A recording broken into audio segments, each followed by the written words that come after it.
Hello friends, আসসালামু আলাইকুম। আশা করি ভালো আছেন এবং সুস্থ আছেন। তো আমাদের মেন থিম হচ্ছে ফার্মেসি ব্যবসা। যারা নতুন ফার্মেসি ব্যবসা শিখবেন ভাবছেন, তারা কীভাবে ফার্মেসি ব্যবসা শিখবেন এবং ফার্মাসিস্ট কোর্স কমপ্লিট করে ড্রাগ লাইসেন্স কালেক্ট করে প্রাউডলি ফার্মেসি ব্যবসা কীভাবে পরিচালনা করবেন, তো এই সকল বিষয়ে আমাদের এই চ্যানেলে প্রতিনিয়ত step by step video publish হচ্ছে। তো ফ্রেন্ডস, আপনি যদি সিরিয়াসলি ভাবছেন যে ফার্মেসি ব্যবসা শিখবেন, তাহলে অবশ্যই আমাদের এই চ্যানেলটি সাবস্ক্রাইব করে বেল আইকনে অল অপশন সিলেক্ট করে রাখুন। তো ফ্রেন্ডস, আমাদের আজকের একটা টপিক থাম্বনেলে হয়তো দেখেছেন। তো ফ্রেন্ডস, চলুন আমি সরাসরি প্রোডাক্টের নিকটে চলে যাচ্ছি।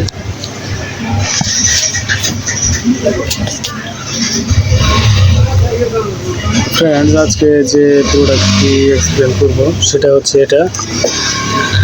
এটার নাম জিঙ্ক। এটি একটি সিরাপ, এটা এসকেএফ এর একটি প্রোডাক্ট। এটি 100 ml এর একটি সিরাপ। এটি অরেঞ্জ ফ্লেভারের একটি সিরাপ। ফ্রেন্ডস, এগুলো বাচ্চাদের জন্য, বাচ্চাদের জিঙ্কের ঘাটতি পূরণের জন্য এগুলো ডক্টর সাজেস্ট করে। এটা বিক্রিত হচ্ছে এসকেএফ ফার্মাসিউটিক্যালস লিমিটেডের প্রোডাক্ট। তো এটার নির্দেশনা এর ব্যাপারে এখন আমি বলছি। জিঙ্কের ঘাটতি এবং জিঙ্ক ক্ষয় নিয়ন্ত্রণে নির্দেশিত। অপর্যাপ্ত খাবার অথবা শোষণের ঘাটতিজনিত কারণে জিঙ্কের ঘাটতি হতে পারে। আঘাত, পোড়া, ডায়রিয়া এবং প্রোটিন ক্ষয়ের ফলেও জিঙ্কের অতিরিক্ত ঘাটতি হতে পারে। শারীরিক অবস্থার উন্নতি না হওয়া পর্যন্ত সম্পূরক হিসেবে জিঙ্ক সেবন করতে হবে। তবে তীব্র শোষণের ঘাটতি, জিঙ্ক শোষণজনিত ব্যাধি অথবা জিঙ্কের ক্ষয় নিয়ন্ত্রণে দীর্ঘদিন পর্যন্ত নিতে হতে পারে। তো ফ্রেন্ডস, এই জিঙ্কের নির্দেশনা আমি বললাম। এখন আমি এটির ফার্মাকোলজি বলছি। বলবো, তারপরে মাত্রা সেবনবিধি, তারপরে পার্শ্ব প্রতিক্রিয়াও জানিয়ে দেব। তো এই জিঙ্ক সালফেট মনোহাইড্রেট একটি প্রক্রিয়াজাত খনিজ উপাদান যা অতি স্বল্প মাত্রায় শরীরের জন্য প্রয়োজনীয় এবং শরীরের অসংখ্য এনজাইম সিস্টেমের সাথে সম্পৃক্ত। স্বাস্থ্য এবং স্বাভাবিক বৃদ্ধির জন্য শরীরে জিঙ্ক প্রয়োজন। সেক্সুয়াল ম্যাচুরেশন এবং প্রজনন, ডার্ক ভিশন, অ্যাডাপ্টেশন, ওলফ্যাক্টরি এবং স্বাদগ্রাহী ক্ষমতা, ইনসুলিন সংরক্ষণ ও নিঃসরণ এবং বিভিন্ন ধরনের হোস্ট ইমিউন ডিফেন্সের জন্য জিঙ্ক অত্যন্ত গুরুত্বপূর্ণ।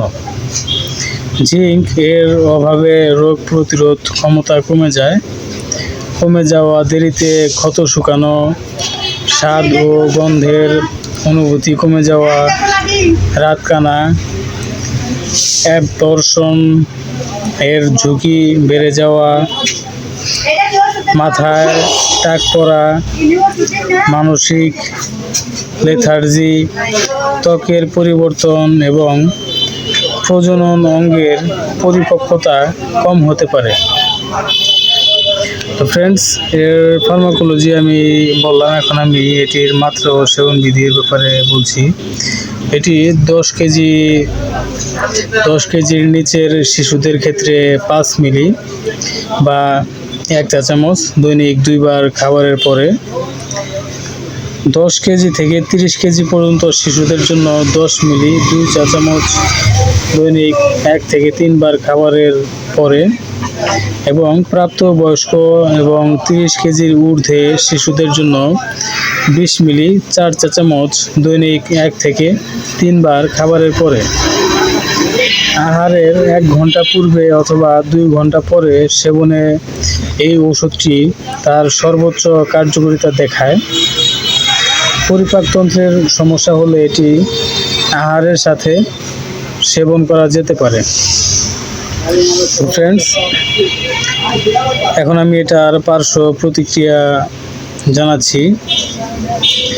কিছু কিছু ক্ষেত্রে বমি বমি ভাব, বমি, ডায়রিয়া, পরিপাকতন্ত্রের সমস্যা, বুক জ্বালাপোড়া এবং পেটে প্রদাহ হতে পারে। তো ফ্রেন্ডস, এটার প্রতি নির্দেশনা এখন আমি জানিয়ে দিচ্ছি। জিঙ্ক বা এটির কোনো উপাদানের প্রতি অতি সংবেদনশীল রোগীদের ক্ষেত্রে এটি ব্যবহার করা যাবে না। তো ফ্রেন্ডস, এটার পার্শ্ব প্রতিক্রিয়া জানালাম। এই ওষুধের এখন মিথস্ক্রিয়ার ব্যাপারে আমি বলছি। টেট্রাসাইক্লিন এবং জিঙ্ক একত্রে সেবন করলে উভয়ের শোষণের মাত্রা কমে যেতে পারে। অনুরূপভাবে জিঙ্ক এবং কুইনোলোন জাতীয় ঔষধ একত্রে সেবন করলে উভয়ের শোষণের হার কমে যেতে পারে। পেনিসিলামিন এবং জিঙ্ক এর সহ সেবন জিঙ্ক এর শোষণের হার কমিয়ে দিতে পারে। তো ফ্রেন্ডস, এটার ওষুধের মিথস্ক্রিয়াটি আমি জানালাম। এখন আমি এটার গর্ভাবস্থায় ও স্তন্যদানকালে সেবন বিধির ব্যাপারে বলছি। এটি গর্ভাবস্থায় এই ওষুধের নিরাপত্তা প্রতিষ্ঠিত নয়। জিঙ্ক প্লাসেন্টা অতিক্রম করতে পারে এবং স্তন্য দুগ্ধে পাওয়া যায়। এটির সতর্কতা এর ব্যাপারে আমি এখন বলছি। তীব্র রেনাল ফেইলিওরের ক্ষেত্রে শরীরে জিঙ্ক জমা হতে পারে, সেক্ষেত্রে মাত্রা সমন্বয় করতে হবে। তো ফ্রেন্ডস, এটি সংরক্ষণ করবেন আলো ও তাপ থেকে দূরে এবং শুষ্ক স্থানে রাখতে হবে এবং এটি শিশুদের নাগালের বাইরে রাখতে হবে। তো ফ্রেন্ডস, সকল ওষুধই শিশুদের নাগালের বাইরে রাখতে হবে এবং সকল ওষুধই চিকিৎসকের পরামর্শ অনুযায়ী সেবন করতে হবে। নিজের থেকে ডিসিশন নিয়ে কেউ কোনো প্রকার ওষুধ সেবন করবেন না। প্রয়োজনে আমাদের চ্যানেল ডেসক্রিপশন বক্সে থাকা নাম্বারে কল করবেন, অথবা আমাদের এই ভিডিও ডেসক্রিপশন বক্সের নাম্বারটি দেওয়া থাকবে, সেই নাম্বারে কল করে আপনি যে কোনো ওষুধ সেবন করতে পারেন পরামর্শ নিয়ে। তো ফ্রেন্ডস, আশা করি বুঝতে পেরেছেন। তো আমি এই জিঙ্ক সিরাপটি রিভিউ করলাম, এর সম্পূর্ণ বিস্তারিত জানালাম। তো ফ্রেন্ডস, এখানে যতগুলো ওষুধ দেখতে পাচ্ছেন, এই সকল ওষুধের বিস্তারিত রিভিউ আমাদের এই চ্যানেলে প্রতিনিয়ত স্টেপ বাই স্টেপ পাবলিশ হচ্ছে এবং ফার্মাকোলজি এর সম্পূর্ণ বিস্তারিত নলেজ আমাদের এই চ্যানেলে প্রতিনিয়ত স্টেপ বাই স্টেপ পাবলিশ হচ্ছে। তো ফ্রেন্ডস, আপনি দেখতে পাচ্ছেন এদিকে হিউম্যান প্রোডাক্ট এবং এদিকে দেখতে পাচ্ছেন ভেটেরিনারি প্রোডাক্ট। তো এই দুইটা প্রোডাক্টের উপরেই আমি রিভিউ করছি। আমাদের এই চ্যানেলেই পাবলিশ হচ্ছে প্রতিনিয়ত প্রত্যেকটা প্রোডাক্টের বিস্তারিত। তো ফ্রেন্ডস, আপনি যদি সকল ওষুধের বিস্তারিত জানবেন ভাবছেন এবং ফার্মাকোলজি এর সম্পূর্ণ বিস্তারিত নলেজ কালেক্ট করবেন, তাহলে অবশ্যই আমাদের এই চ্যানেলের সঙ্গে সংযুক্ত থাকবেন সাবস্ক্রাইব করে। ফ্রেন্ডস, আশা করি বুঝতে পেরেছেন। ফ্রেন্ডস, ভালো থাকবেন, সুস্থ থাকবেন। এতক্ষণ আমাদের সাথে থাকার জন্য আপনাকে অসংখ্য ধন্যবাদ। আসসালামু আলাইকুম, আল্লাহ হাফেজ।